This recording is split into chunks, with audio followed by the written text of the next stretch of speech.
నమస్తే, welcome to iDream. నేను మీ మాధురి. హైదరాబాద్ నేరేడ్మెట్లో ఓ minor బాలిక గ్యాంగ్ రేప్ ఘటన సంచలనంగా మారింది. ఇదివరకే ఉన్న ఓ గర్ల్ ఫ్రెండ్ ద్వారా ఆ బాలికను ట్రాప్ చేసి అత్యాచారానికి ఒడిగట్టాడు నిందితుడు.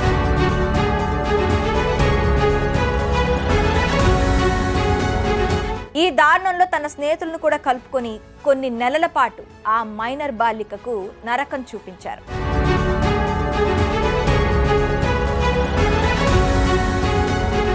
మైనర్ బాలిక గ్యాంగ్ రేప్ లో అనేక విషయాలు ఇప్పుడు వెలుగులోకి వచ్చాయి.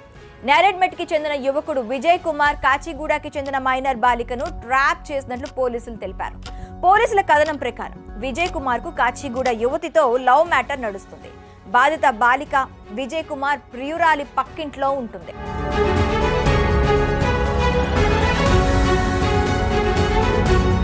ఆ బాధిత బాలిక ఫోన్ నుంచి ప్రియుడు విజయ్ కుమార్ కు ప్రియురాలు తరచుగా కాల్స్ మెసేజ్లు చేస్తుండేది. ఈ క్రమంలో బాలికను విజయ్ ట్రాప్ చేశాడు. ప్రేమ పేరుతో బాలికను నమ్మించి బైక్ పై సిటీలో పలు ప్రాంతాలు తిప్పాడు. 2023 ఆగస్టులో మైనర్ బాలికపై విజయ్ కుమార్ అత్యాచారానికి పాల్పడ్డాడు. ఆ తర్వాత బాధిత బాలికను తన స్నేహితులకు పరిచయం చేశాడు విజయ్ కుమార్. బాలికను నేరేడ్మెట్లోని ఓ నిర్మానుష్య ప్రాంతానికి తీసుకెళ్లి దారుణానికి పాల్పడ్డారు. ఎవరికైనా చెప్తే చంపేస్తామని గట్టిగా వార్నింగ్ ఇచ్చారు. ఆ దారుణం జరుగుతున్న టైంలో విజయ్ కుమార్ అక్కడే ఉన్నాడు.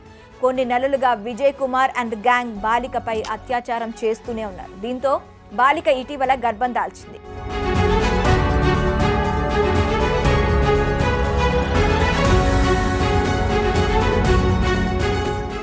తల్లి నిలదీయడంతో అసలు విషయం బయటకు చెప్పింది. బాలిక తల్లి కాచిగూడ పోలీసులకు ఫిర్యాదు చేయగా ఆ గ్యాంగ్ ను పోలీసులు గుర్తించారు.